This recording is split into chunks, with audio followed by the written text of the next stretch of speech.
اسی پر مزید تفصیلات جانتے ہیں نمائندہ AGN نیوز ضمیر حسین ضمیر سے. جی ضمیر، آگاہ کیجیے گا. جی بالکل، وزیر اعظم محمد شہباز شریف سعودی ولی عہد وزیر اعظم شیخ محمد بن سلمان بن عبدالعزیز آل سعود کی دعوت پر دورہ سعودی عرب جدہ پہنچ چکے ہیں.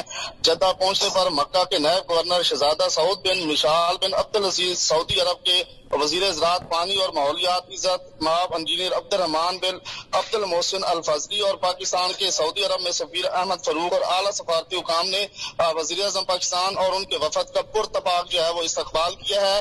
وزیر اعظم کی دورہ سعودی عرب کے دوران وزیر اعظم کی سعودی ولی عہد اور وزیر اعظم شہزادہ محمد بن سلمان بن عبدالعزیز آل سعود کے ساتھ ملاقات بھی ہوگی، اور جس میں پاکستان اور سعودی عرب کے مابین دیرینہ برادرانہ تعلقات اور شراکت داری کو مزید مضبوط کرنے اور خطے میں کی جو ہے صورتحال پر تبادلہ خیال بھی ہوگا. وزیر اعظم اپنے دورے کے دوران عمرہ کی ادائیگی کریں گے اور مدینہ منورہ میں روزہ رسول صلی اللہ علیہ وسلم پر حاضری دیں گے.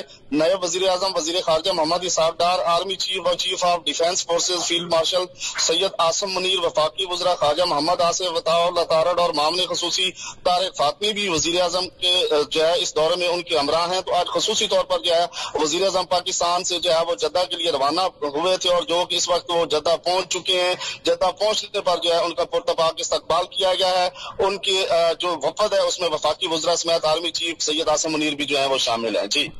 جی شکریہ ضمیر حسین. ضمیر اپڈیٹ کر رہے تھے. اہم خبر ہے وزیر اعظم